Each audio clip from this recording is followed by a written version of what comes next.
Xander, actually, it's been a while. The last time you and I spoke was over 2 years ago, and you were fighting at welterweight.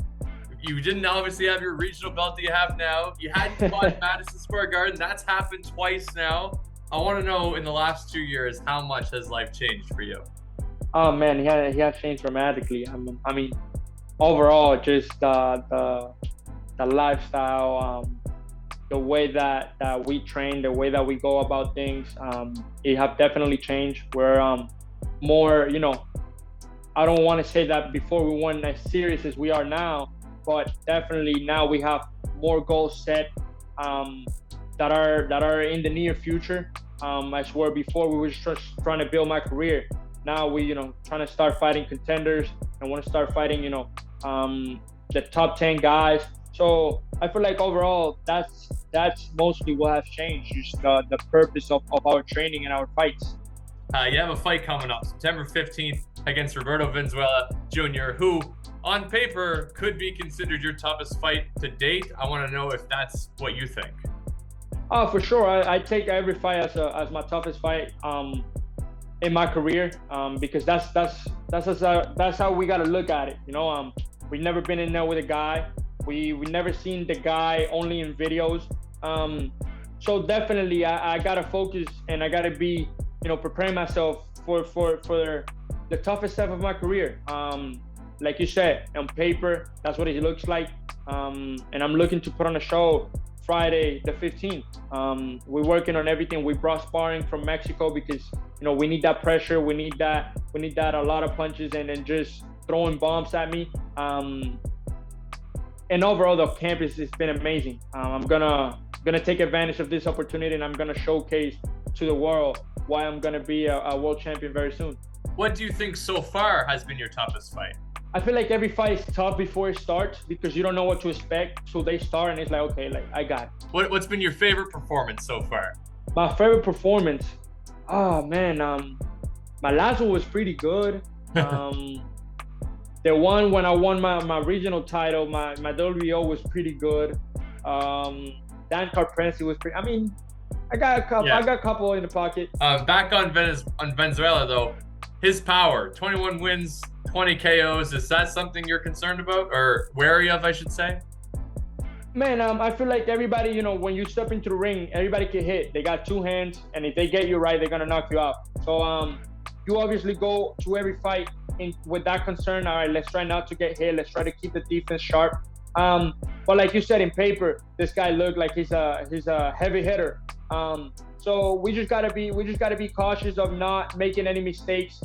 Pulling back straight forward or straight back or just staying in the middle with him, trying to trade bombs with him. But overall, I feel like if I get him right, I will knock him out.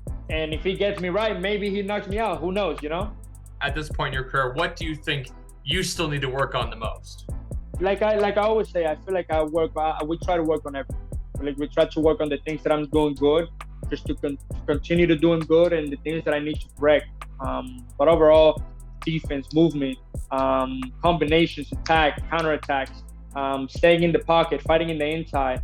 I feel like all of that, my angles, lateral movement, we work on that every single day. We try to implement every advantage that I can have inside that ring into every training camp. And I feel like it's going to be like that for the rest of my career. And now I want to kind of go big picture, as we always all do. So the undisputed champion in your division is now fighting, obviously, Canelo Alvarez at 168. And funny enough, I don't want to just get your thoughts on that fight itself, but the belt that he's going to be stripped of is also the one you're closest in terms of earning. So after you give me your thoughts on the fight itself, I do want to get into that. Man, I feel like it's gonna be a very competitive fight. I mean, both of those guys are very athletic guys, competitive fighters. I do feel like Canelo has the advantage because of the way he's been in the division for a long time. He already knows where he feels comfortable at, and for Charlo to have to jump up two divisions, it's a bit risky. It's amazing to see him take that risk, but I do have Canelo winning the fight. I feel like it's going to be a very close and competitive fight. But again, we all said that for Errol Spence and Terence Crawford. So we just gotta wait and see for whenever, till they step in the ring. And yeah, like you said, the one that they're gonna strip is from the WBO, and now he opens the division up a little bit. Now we all get an opportunity, and I'm like you said, I'm close. I'm very close. I'm knocking on that door now, and I just can't wait to continue building, but at the same time start attacking for that belt. I want to get your perspective on the jump. You mentioned the jump to 168. Looking at it from you, how much is the jump from 168 in your opinion? Like, you're looking at it right now, you're like, holy crap, I'm going to go up 14 pounds. Like, is that a big jump if you're looking at it? Of course. I feel like as a professional fighter, if you fight at 147 and your walk around weight is like 165, right? Why would you go up to 160? You don't even, like, that's 5 pounds that you got to lose, right? So at 154, this is my personal opinion, right? I don't know where he walks around at. Yep. My personal opinion, I walk around 175, 174. That's 20 pounds. More than that, it's just not healthy to do in a camp, right? Yep. So for him, if it's like, let's say he's like 170 something, what is he gonna cut? What is he gonna gain after the weight cut?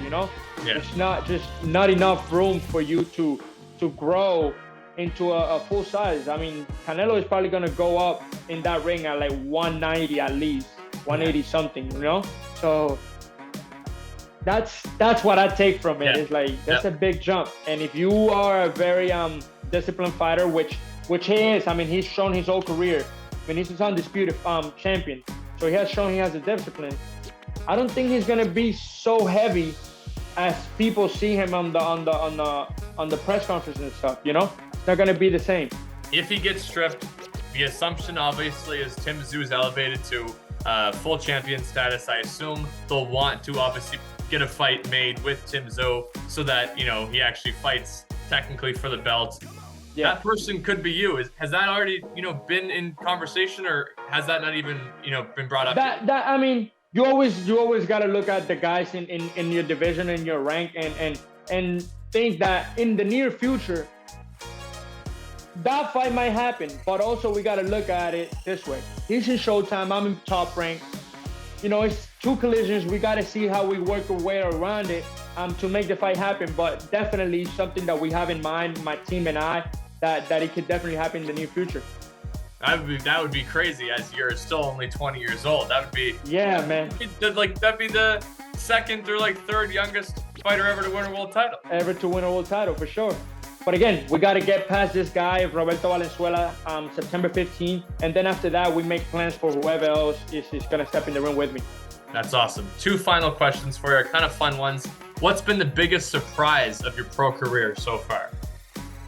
The growth in as a fighter, as a person, as in social media, everything. I feel like the whole growth, the whole experience, every step of the way has been amazing, but at the same time surprising.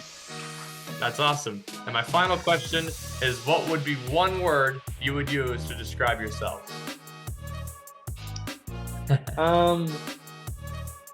Humble.